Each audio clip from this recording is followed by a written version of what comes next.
Hey there, Dr. Norris Goldberg. I'm the owner at Core Root Chiropractic, and today I want to talk to you about upper cross syndrome.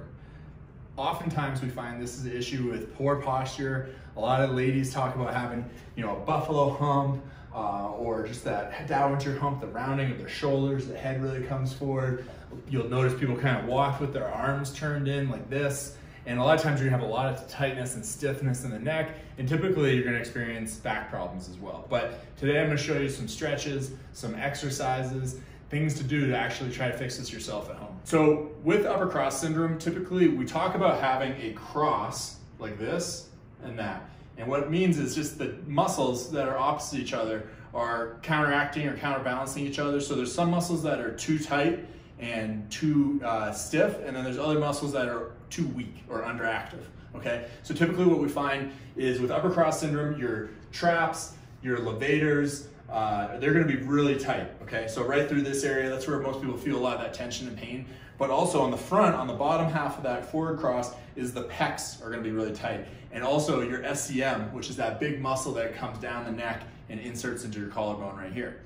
On the other hand, the muscles that are really weak are going to be your deep cervical flexors, which are really the ones you can't see, but they're behind your vocal cords in your throat right here.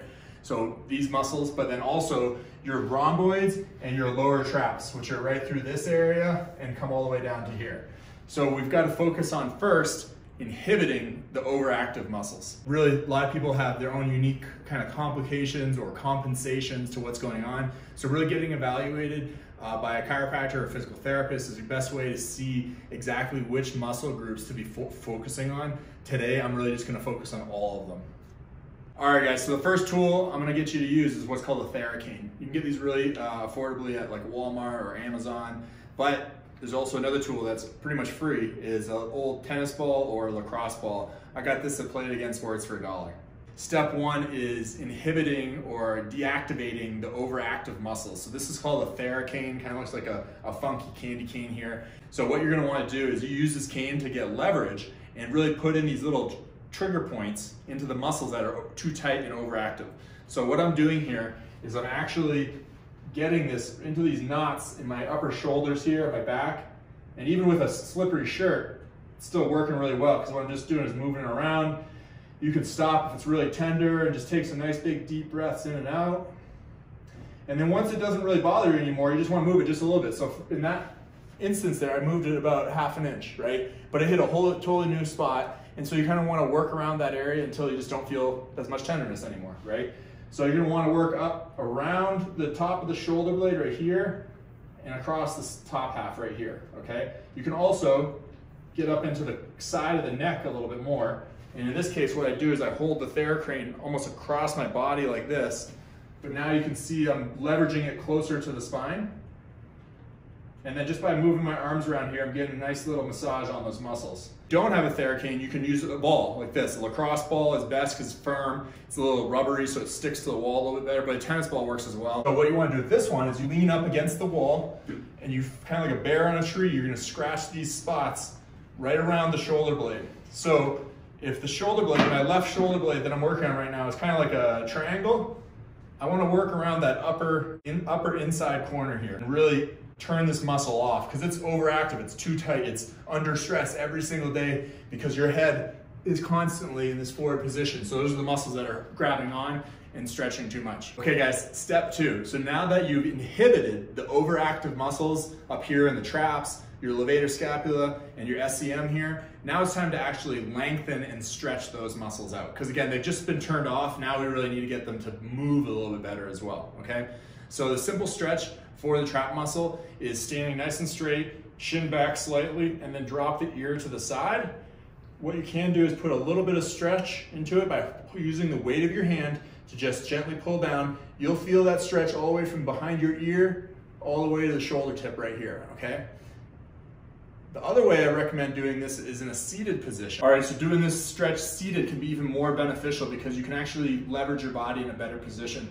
What I'm gonna do is as I'm stretching my left side, I'm gonna sit on my left hand, so really get it under there so you can feel the tension already in the shoulder muscle here, especially as soon as I drop my ear to the other side, or you can grab underneath the seat, just depending on what kind of furniture you have, okay? So for today, I'm gonna sit on my hand, I'm gonna use my other hand and just, again, sitting nice and straight, pull that chin back just slightly, and then drop the ear towards the opposite shoulder. And then with just a little bit of tension, I'm gonna pull it over to the side here. So you really don't wanna crank down on this. That would not feel very good. You might injure or damage something. But getting that little bit of pull going on, I'm feeling it real nice, all the way from my ear down to my shoulder blade. So next, for the levator muscle, what you're gonna do is you're gonna set it up the same way. You'll sit on your hand, you'll drop your ear to the side, and then you're gonna drop your chin down towards that chest on that opposite side. So it comes down about 45-degree angle, and you're gonna pull, instead of straight to the side, you're gonna pull it slightly forward. I kind of aim for my knee on the opposite side. Bring my elbow towards knee. With this one, I'm not gonna feel it travel out towards the shoulder tip as much. I'm actually gonna feel like right on the tip of that shoulder blade, which is where a lot of my patients tell me they have the most pain or burning sensations and the different symptoms that they express through that area there. So again, coming to the side, then drop the chin down and give it a little pull right there. And I can really feel it pull down into the back of the shoulder blade there. This one is super important that you anchor this arm down. So sometimes, like, you might even reach back. You'll see I'm actually gonna lean into it just a little bit so I already get that tension through here. And then when I drop my chin down to the right, I can just feel the stretch a lot deeper.